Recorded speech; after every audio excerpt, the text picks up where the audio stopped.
A 16-year-old girl wanted to know if her boyfriend was cheating on her, so she bought a Ouija board. Yeah, you heard that right, and just so you know, this story gets crazier. So this girl brings the Ouija board home and plays with it by herself. The first question she asks the Ouija board is, "Do you want to play with me?" In which the Ouija board responds, yes. She said she had suspicions of her boyfriend cheating on her and she wanted to know the truth, so she asked the Ouija board, "Is my boyfriend cheating on me?" To which the Ouija board replied, yes. She then asked the Ouija board, "Do you know if this girl has a phone number?" To which, of course, the Ouija board replied, yes. She asked the Ouija board if he can give her the girl's number, and it starts giving her a phone number, which she starts writing down on a piece of paper. So after writing down this phone number, she decides to ask the Ouija board if it knows the girl's name, and it gave her the name of Nayeli Ortiz. She immediately leaves the Ouija board, goes to get her phone, and call the number. When she calls, a man answers, and she asks if she can speak with Nayeli Ortiz. The man stays a little quiet, and he's like, yes, but what is this about? And the girl's like, "Oh, I'm just a friend. Can I just speak with her?" To which the man stays quiet on the phone again and says, "Well, here's the thing. There is a girl named Nayeli Ortiz here, but she's 2 years old, so how can she have a friend?" So after that, the girl's realizing that the Nayeli Ortiz the guy's talking about is 2 years old and not another 16-year-old girl. She apologizes and gets off the phone immediately. So she goes back to the Ouija board and asks why it would give her a name of a 2-year-old girl and not another 16-year-old girl that her boyfriend's cheating on her with. The Ouija board responds, "That little girl is going to die." In which she says, why? Why is she going to die? And the Ouija board spells out, "I'm going to take her." So at this point, the girl's like, "No, stop playing with me, you're scaring me," and decides to stop playing the Ouija board. So she stopped playing the Ouija board. The following day, she gets very curious and she still has the phone number. So she decides to call. So she calls the number, the same guy answers, and she asks to speak with Nayeli Ortiz. Except this time the guy cussed her out and told her how insensitive it is and how rude it is for her to be asking about his daughter when she had just died that morning. And he hung up on her. So after that, she just couldn't believe that happened. Like, the Ouija board said the girl was gonna die. The girl actually dies. And she just thinks it's a dream. Like, this couldn't have happened to her. So at this point, years have passed. And she's still in disbelief that this could have happened to her and the way it happened to her. So she gets curious again and she wants to go look for the phone number that's in her wallet so that she can call again and maybe get more information this time. Except for that phone number that's on a piece of paper is no longer in her wallet and she could never find it again. At this point, she still had the Ouija board and she hid it under her bed, and she claims that every time they would clean or something, that Ouija board would reappear like in the middle of her bedroom, almost like it wanted her to play with it again. It got so bad that the dad ended up burning that Ouija board, and she mentions buying another one. She bought another one because she wanted to continue to play with it. I don't know, man. I feel like I would have just contacted one of my best friends, would have given me all that information I needed to know if my boyfriend was cheating on me or not. Also, she didn't even give us an update if her boyfriend was cheating on her or not. And that's how it ends, basically. I don't know what to make of it, because I feel like that shit is scary, and if anything, that happening would make me not want to play with the Ouija board again. By the way, this story was originally in Spanish, and it's in one of those podcasts where people can call in and tell them their scary story. So if I find the original creator, I will tag them in the caption, because I don't think where I saw it is the original person, like the original podcast people. But if I do find it, it'll be in the comments. But what the hell do you guys think about this story? You have to understand that when you go into the Appalachian Mountains, you are entering into another realm. And there is a set of unspoken rules that you must follow. Rule number 1, if you hear something calling your name, right, you didn't. There is nothing there. And you should not respond. Do not say hello. Do not say, "Who is it?" Just run away. Because something is trying to gain permission. And by you acknowledging it, you are allowing it to come after you. If you hear screams in the mountains, right? You didn't. And do not go towards the direction of the screams to try and help. Because once again, something is trying to lure you. If you see people, you don't. If you hear crying, you're not hearing it. Do not respond to this at all, because you are giving permission to whatever is in those woods to come after you. Now, if you are to go camping in the Appalachian Mountains, right? You have to remember, at night, you must keep a fire going at all times. And it's not for warmth, it's not for cooking, it's to keep you safe. And if you are going to camp in a tent, make sure when you go into that tent, it is sealed up. There are no holes, there are no cracks. And if you hear any kind of screaming, yelling, or anyone calling your name, do not respond. Do not go to sleep. And if something wakes you up, stay up, stay alert, and once again, do not respond. Now, it's very important when you are walking through the Appalachian Mountains, if you come across a deer carcass, do not touch it, do not stare at it, walk away, ignore it, because this is something, once again, trying to lure you into the woods. Now, if it comes to the point that something is chasing you and it gets you and there is no escape, fight. Fight as hard as you can, whether it's a person, an animal. If it's something else, though, and you know what I'm talking about, well, you just let it get you, right? Because at that point, there's nothing you can do. And there's an old saying, you go into the Appalachian Mountains with 2 bullets, right? You fire the first one at something that isn't a person, that isn't an animal. And if it doesn't run away, you know what to do. There's a good reason why people close their curtains at night in the Appalachian Mountains. There are things in those woods that are terrifying. And one of those things happened to be the Appalachian Wendigo. Now, there was this man named Jim. Jim decided one day that he was going to sell everything he had and buy some acreage of land in the Appalachian Mountains and start this homestead. So Jim finds this good piece of land and he moves there, builds a cabin and several structures. And for a year, his life was amazing. He said one day, though, he gets a knock on his cabin door. And he said he opens the door. On the other side of the door was this older gentleman. And he said the gentleman started speaking. He said, "Hey, my name is Fox.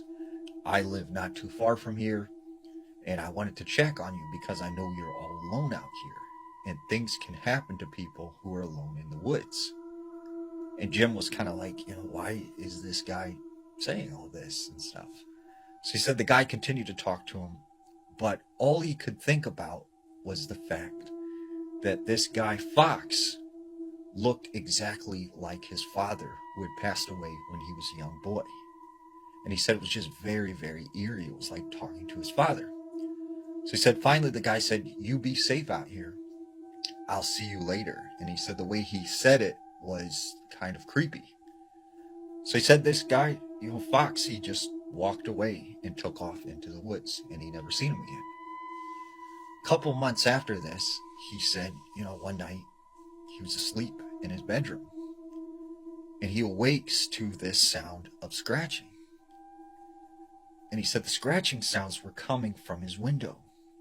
And he said when he looked over in the direction towards his window, he sees the shadow appear, and it's almost in the shape of a person. And he said the shadow just moved across the wall, all the way around him to the other side of his bed. And he said the next thing he knows, something was holding him down. He could not move, and he was panicking and freaking out. And then he said, all of a sudden, it was gone. And he got up and he said, that must have just been a really crazy dream. So he said, this kept happening to him. He kept having this, what he thought at the time was a dream. Well, one day he said he was out on his land setting up some traps. And he said he happened to notice in the snow there was all of this weird movement. And he said, "What is that in the snow?" So he goes a little closer, he grabs a tree branch, and he moves the snow over. And he said out popped several rats. And he said that's when he realized these rats were eating a deer carcass. And he said it was just so sickening that he had to start vomiting. And he said as he was bent over vomiting into the snow, he looks up and there is the guy Fox. And he said the guy was just standing there staring at him. And he's like, "Hey, what are you doing out here on my property?" And he said Fox looked at him and said, "You seen the deer?" And he said, "Yeah."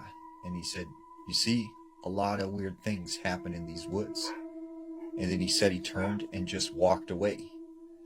So he said, that was like a really weird encounter. Like, did he have something to do with that deer or whatever? So he said, next couple of days, he really, really kept having these nightmares where he would see this shadowy thing in his room. And then he said this one particular night, he was sitting by the fireplace and he was just contemplating life. And he said all of a sudden, the next thing he knows, he just stood up. He started walking towards the door. He opened the front door of the cabin and he starts walking out into the woods. And he said it was weird. It was like he knew what he was doing, but he couldn't control it. And something was just drawing him into the woods deeper and deeper. So he said finally he stops and he's just surrounded by trees. It's completely dark. And he said the next thing he knows, he hears his father's voice say, "Son, come here, it's your father." And he said out of the shadows steps that guy Fox again. And he said, "It's me, I'm your father. Come here, come give your father a hug." And Jim's just kind of like, "No, you're not my father. My father's not here anymore." And he's like, "No, I am your father. Like, I've been here the whole time. Come give me a hug." And he said he just like didn't trust this guy. He thought he was crazy. And he said all of a sudden, this guy's skin began to peel off. And he said that's when he could see this wasn't his father. This wasn't a man. This was this pale, white, skinny creature with sharp teeth, sharp claws, and these bright yellow eyes. And he said, this thing said to him, "I said, come here now." And the voice had changed. So he said next thing he knows, like he was able to get awareness again. And like he was aware of his situation where he was at. He turns and he just takes off running. He gets back to his cabin, he jumps in his truck, and he leaves his cabin and just abandons it. And he said after a couple of weeks, he didn't know what to do. So he went to this Native American man in town that everyone said was a medicine man. And he told him like what had happened and stuff. And he said, this Native American man said to him, "What you seen was the Wendigo, what my people call the Wendigo." And he said, "He has chosen you. And the reason he hasn't taken you yet is because he wants you to be as afraid as possible. Because to them, the more fear you have, the better you taste to them. And he will continue to follow you and, harass you until he finally gets you afraid enough that he will take you." So Jim said he decided to sell the cabin and he never went back there again. And he said still to this day, he can hear scratching sometimes at his window. This story comes out of the Roanoke Valley region of Virginia. There was this family from New York who had lived in the city most of their life. They wanted to get away and, live that remote urban life. So they find this beautiful home on 16 acres in this secluded area of the Roanoke Valley in the Appalachian Mountains. And their first day moving in, the father, he notices something weird. The neighbor actually comes not to greet them, not to welcome them to the area, but to warn them. And he says very specifically, at night, make sure you lock your doors and your windows and you close the curtains. And he says, very important, there is something out there. And he goes, "You mean the people in this area are really like that you have to lock your doors?" And he goes, "I'm not talking about people. It's something else. But that's all I'm going to say. Now just remember, lock your doors and your windows at night. You'll be all right." So the neighbor leaves. Well, the father kind of just shakes it off and it's like, okay, whatever. So they live there for several months, and they really enjoy their new life. Well, this one particular night, the family is sitting in the living room and they have a fire going. That's when the father notices that the son is standing next to the window. and he's staring at something very intently. And so he asks the son, what are you staring at? What's out there? And he goes, Father, there's a boy out there. Like, there's this young boy. Can I go and play with him? And the father's like, what are you talking about? Like, there's no boy around here. We live in the woods. Like, there's no one around here. And he's like, no, Father, there's a boy out there. There's a boy out there. And the father's like, you know what? Just, it's time for bed. Go to bed. And he doesn't really think anything of it. Over the next couple of weeks, right, this son keeps looking out the window at something and telling his father, there's this boy outside. And he keeps drawing pictures of this boy. And he keeps saying, I really want to play with that boy. The father at the time just thinks, this is something to do with him moving and his active imagination. Until one night, the whole family is asleep. When the father wakes to a sound coming from the living room, he gets his wife up and he's like, I think someone's in the house. I think someone's broken in. Like, go and get the children, make sure they're safe. So he gets up, he goes down the hallway very slowly. And when he gets to the living room and he flips on the light, there's his son on the floor playing with his toys. And the front door is wide open.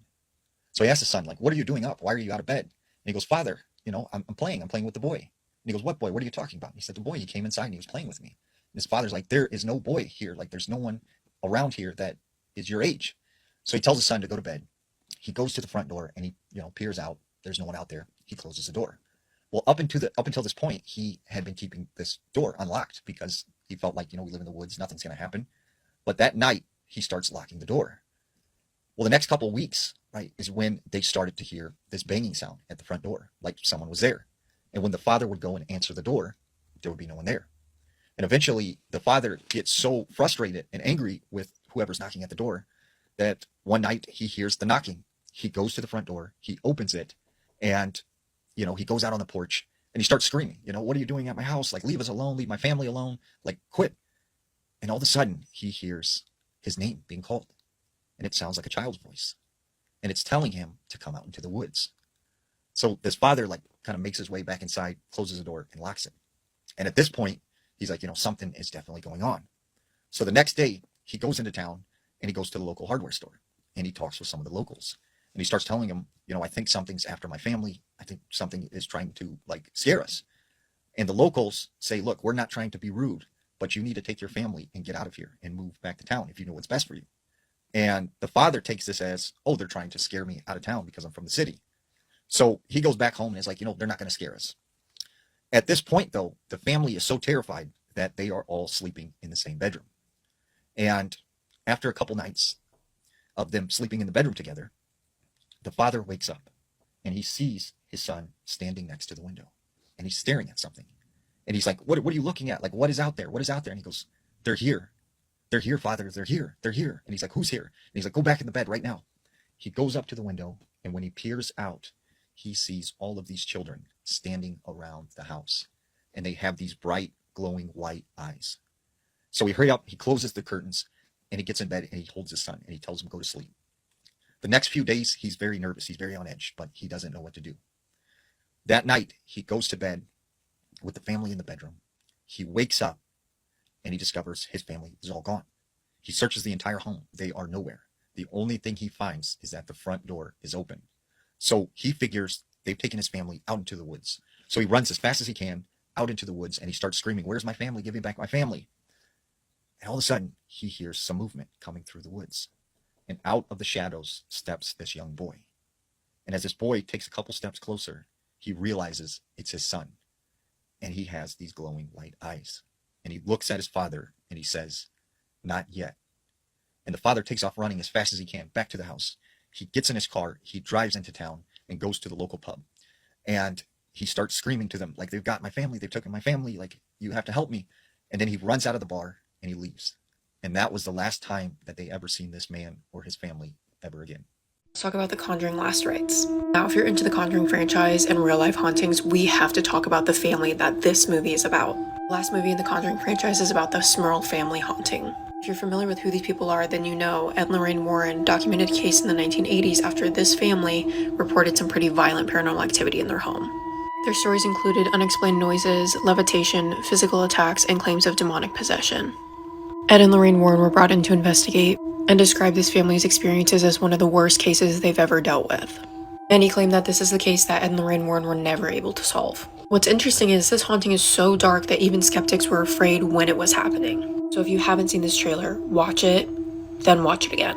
because Last Rites is bringing another chapter of horror rooted in true events to the theater. I don't know if you guys have seen this part of the trailer, but I've been thinking about this particular scene every day since I saw it. What do you think? Are you gonna be in the theater on September 5th? There was this girl on Facebook who left a comment on my video where I'm wearing the Gret Solo Cup earrings, and she was like, those are way too big, grow up. And I don't know, maybe she's right. Psych, she was not right. She thought she ate with that fucking comment. I was gonna save these for October. I really wanted to, but now I want to wear big fucking earrings. Whatever, I'll do what I want. Happy Halloween, it's October. Shall we add some candy in here?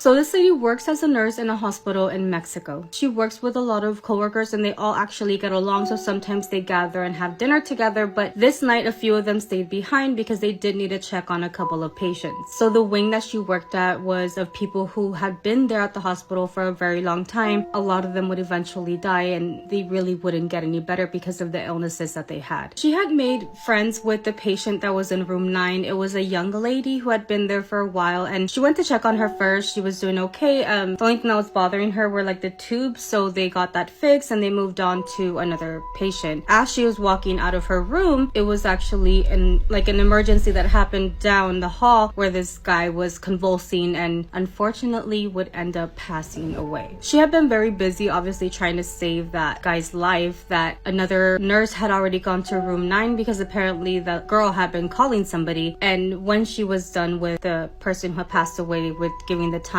and date and everything of when he passed, her friend, the nurse, was like, hey, you need to go back to room 9 and go listen to what she's saying. So she goes back and she's like, well, the only thing wrong with her was the tube, so what could have happened, right? So she goes back in there again. They've become good friends, and she goes in there, she's like, hey, are you okay? What's wrong? You should be asleep right now. And the girl from room 9 tells her that death had came to her room, and she was really concerned. She was like, oh, maybe because she heard that the guy died, like she's like, I'm gonna die next, like it's my turn. So she's like, don't think that way, like don't think about that. And the girl in the bed, she's like, no, she visited me, like death visited me, but she said she visited me. So she was like, okay, fine, I'll play along. What did she say to you? And the girl from room 9 was like, she said that I was next. And that's when the nurse was like, no, like don't even think that way. Like we're not gonna be thinking that way. You're gonna be fine. You know, everything's gonna be okay. Don't think that way. I understand that you might have just heard that somebody passed away. And she's like, no, nobody told me. Death came and told me that I was next. This girl from room 9 explains to her that she was there. Obviously the lights were off because she was supposed to be going to sleep,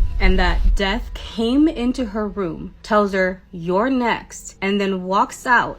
And I guess that's when the guy then passes away. So she was able to calm her down and get her back to sleep, and then she went about her way. I want to say about 2 hours later, the girl calls her again and she goes right back in there and she's like, what can I help you with? Are you okay? And the girl's like, she came back. And the nurse this time was like, I'm not gonna play her games. I'm not gonna tell her no one's here, it's okay. So instead of being like, you're fine, she's like, well, what did she say this time? And the girl says, well, she just came back and said, you're next, get ready. And the nurse was like, no, like don't think that way. Like she was about to start doing it again. The girl's like, no, I don't need you to feel bad for me. I need you to call my brother and tell him to come visit me. I need you to call my dad. I need to speak to them. Like I need to speak to them right now, like as soon as possible. She did say that she was gonna go call her brother and the dad, but before she did that, she did pray with her. You know, she prayed over her. She made sure that she was just a little bit calmer, and she did go and call the girl's family. Obviously she wasn't there to hear what conversations that they had, but she said that she left the hospital and she had been checking on her. She'd been fine, and about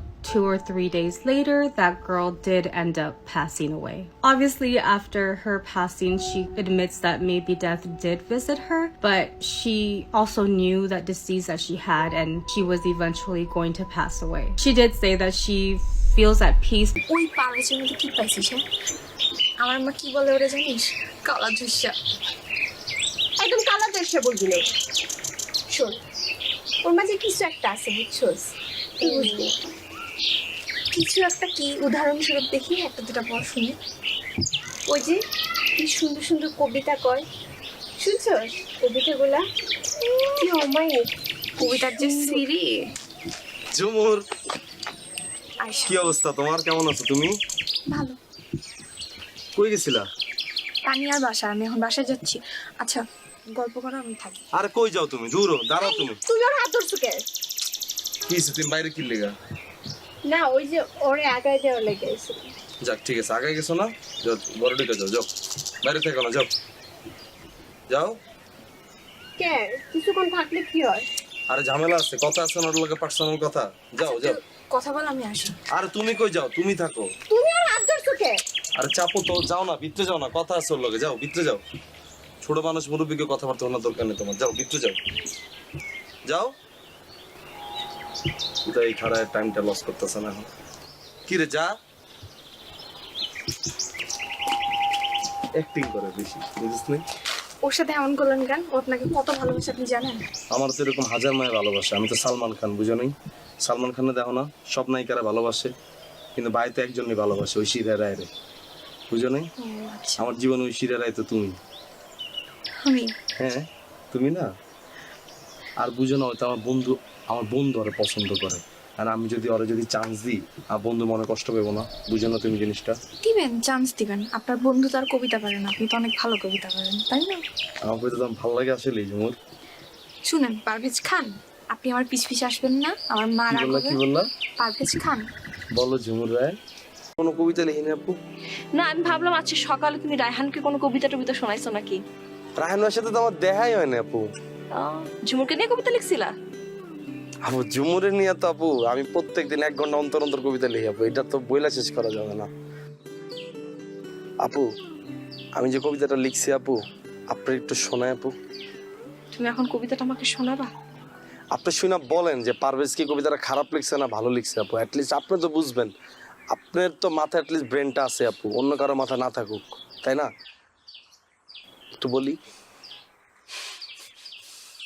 of course, শোনো। আমার কবিতাটার নাম আপু আমি দিছি যতদিন ততদিন। যতদিন ততদিন, অসাধারণ নাম। কত সুন্দর একটা শিরোনাম দিছি না আপু? লিখেছি আমি, পারভেজ। পারভেজ। তুমি আছো যতদিন, খেয়ে যাব ততদিন। খুব সুন্দর কবিতা। এটা মানে কি? এই যে আপু আপনি কবিতাটা মানে জিজ্ঞেস করছেন আপু, এখন আমি আপনার মানেটা কইতে পারি। কিন্তু মনে হয় স্যার এলাকার ভিতরে 1 নম্বর একটা ভদ্র ছিল স্যার, সবাই স্যার আমাদের গ্রামে দেখি গাড়ি টাড়ি বাস। জি স্যার প্রচুর আছে স্যার, মোটামুটি ভদ্র ছেলে স্যার, আমি সবাই আমার স্যার কবি পারভেজ নামই চিনে স্যার। আপনি কবিতা লিখেন? জি স্যার। কি বলেন? জি স্যার, ওইটাই আমার নেশা পেশা স্যার, সব স্যার। আপনি তো দেখি বিরাট প্রতিভা। জি স্যার। কবিতা লিখছেন আপনি? স্যার প্রচুর স্যার, গোনা শেষ করতে পারতেছি না আমি কয়টা লিখছি আমি স্যার, সব অপ্রকাশিত স্যার। অপ্রকাশিত, প্রকাশ করেন, প্রকাশ করবেন। কবিতা লিখেন আপনি? জি স্যার। কি কবিতা লিখছেন? শোনান, দুইটা কবিতা শোনান। জি স্যার। স্যার আপনার একটা শোনাবো স্যার? আমার নিয়ে জি স্যার। কবিতা তো কখন লিখবেন? স্যার আমি তো এরকমই স্যার, আমি তো মনে করেন স্যার ইনিশিয়াল লিখে হালাই স্যার। তাই? শোনান শোনান দেখি কবিতা। কোন দিকে, এই সোজা? স্যার আপনি জিতে থাকেন স্যার, আমি করবো না হলে আমি কমো স্যার। ঠিকঠাক যাচ্ছে তো নাকি? জি স্যার। আপনি এরকম ঘামাইতেছেন কেন? হ্যাঁ স্যার। ঘামাচ্ছেন কেন এরকম? হ্যাঁ স্যার। হ্যাঁ স্যার। তো বলেন, কবিতা বলেন না কেন? স্যার আমার কবিতার নাম পুলিশ আমার ভাই। হ্যাঁ স্যার, পুলিশ আমার ভাই। পুলিশ আমার ভাই? জি স্যার, আমার ভাই স্যার, আমার। আপনার ভাই পুলিশ নাকি? না স্যার, কবিতার নাম স্যার পুলিশ আমার ভাই। আচ্ছা, তো বলেন। স্যার কবিতাটা ভালো লাগলে আমার গাড়িতে নামাই দিন স্যার। ওইটা আপনার এমনি তো না হবো, আপনি কবিতা বলেন। পুলিশ আমার ভাই,